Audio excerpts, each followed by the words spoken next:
First off, I wanted to just say thank you. To me, it's an honor to be able to speak in front of individuals, being a system impacted individual myself, because what it does is it helps break the stigma in our head that we are bad or we're unwanted individuals.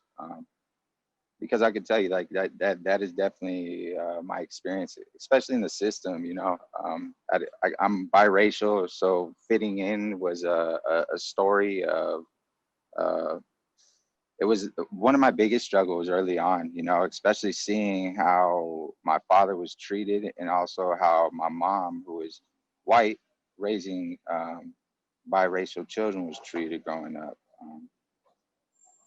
So again, like my dad's an immigrant. He moved here. Life was seemingly well, things went pretty well. And then there was an accident in the house that disrupted my family. My older brother was handicapped permanently for the rest of his life. And it just forced me to just feel like I was a little bit too much, like as a child in the house, you're not supposed to need to tell your parents like, hey, I just need a little bit more love. So what do kids do? We go and we seek what we need, right? And I started to again struggle with race, struggle with identity at an early age. But one thing that allowed me to fit in with people was becoming an aggressive, violent individual. Environment played a toll in this, because when you have people in the neighborhood that see that you could play a cause in what they got going on, you surely get groomed, and that's what happened. I joined the gang at 13 years old, and again, the system became home to me. It became a place where there was no wrongs. Like I knew how to act, I knew how to conduct myself, and I knew like, okay, like getting thrown in a box while I'm already in a box doesn't really, punishment's not really the thing I'm worried about here.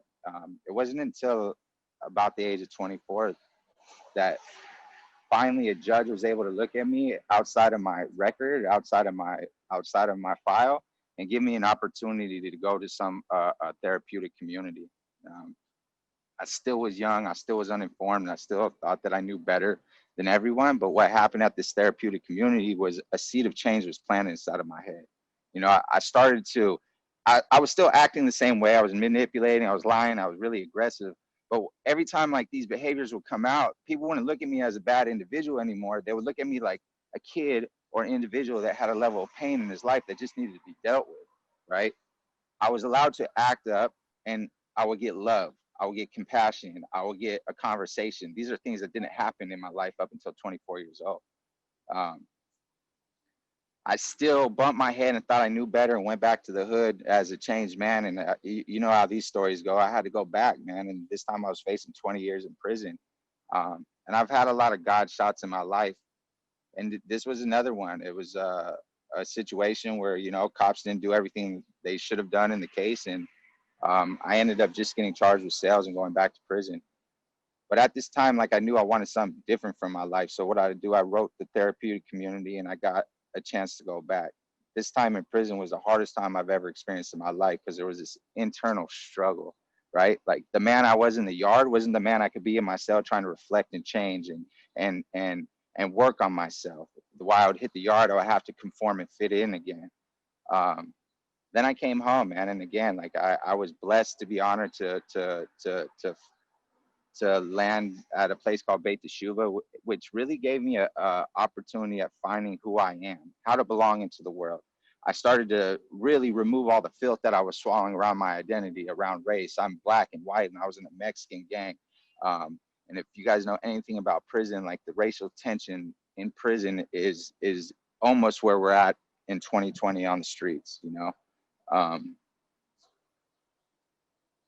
and I finally like started to understand who I was and how to again fit and belong into the world. And I found a place. I found like the thing that I attached to. I'm not a religious man. I'm a spiritual man. The thing attached to in religion though is the text, is the scripture. All stories are about struggles that people will go through, but not one time are these people looked at as bad people for the struggle or the pain or what they have to go through. And that's what I attach to. Like my struggles today have paved the way where today I help people. I graduated. I got my certificate in drug and alcohol studies. I'm a certified drug and alcohol counselor. I was working for the last 5 years at Beit Tshuva as with the reentry population because I knew what it takes. It takes proper caregivers. It takes the ability to teach men how to be emotional, right? Like this is something that I didn't know how to do. I was sensitive and highly emotional because that's how, you know, when a kid acts up, a kid screams, that's an emotional kid. But I didn't know how to understand or deal with my emotions as a man. And that's what was given to me through proper caregiving. And that's today what I take into my life, you know. I recently left Beit Tshuva and now I'm over at Amity doing the work really what's soulful and hold to my heart, man.